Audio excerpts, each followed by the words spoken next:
You got the visuals, you got the costumes, you got the catchy English phrases. These are the elements of K-pop, otherwise known as Korean pop music.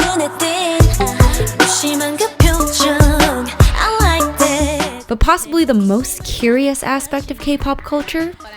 Its appeal to fans all across the world, most of whom don't speak Korean.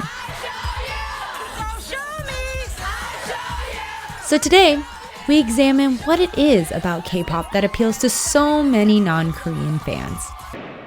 In 2012, Psy's Gangnam Style video seeped into American culture when it became the first YouTube video to hit 1 billion views. Since then, K-pop has occasionally made appearances in American music with groups like Girls' Generation and Wonder Girls. But the appeal of K-pop for American audiences has never been more apparent than now, with the rising popularity of the boy band BTS. Please welcome BTS!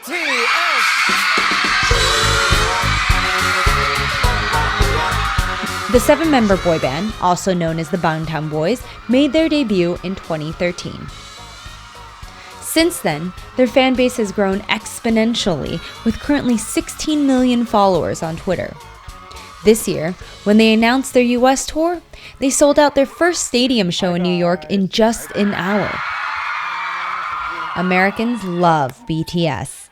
And judging by the diversity of their fans, you don't have to be Korean to be a big K-pop fan.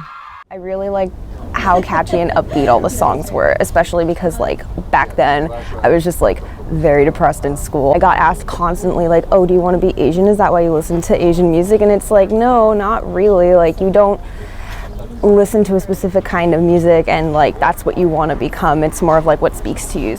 Regardless of language, the love for K-pop culture continues to grow.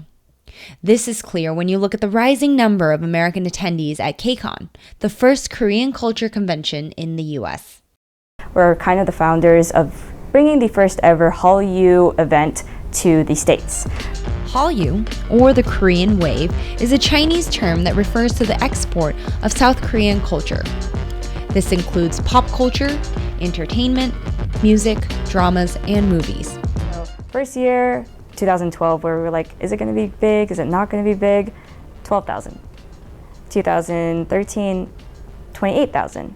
By 2018, KCON's attendees had grown to 148,000 in both Los Angeles and New York. As the American enthusiasm for Hallyu grows, KCON has found themselves adjusting their programming to reflect American culture. In the past, we've kind of introduced things like cross-cultural clashes in Hallyu, or how does the LGBT community kind of intersect with K-pop. And I think one of the things that I've been the most proud of in this past year actually is a mental health panel. This is a recent trend in the K-pop scene, where bands like BTS have used their music to talk about issues that young people face. After I graduated from school, I was worried I wasn't going to get a job. And it's interesting because with art, you're so attached to it kind of thing. And giving up on yourself is really hard. And there was a song that BTS did that this specific member was talking about how he was really into music when he was younger and then kind of fell out of it and then found it again.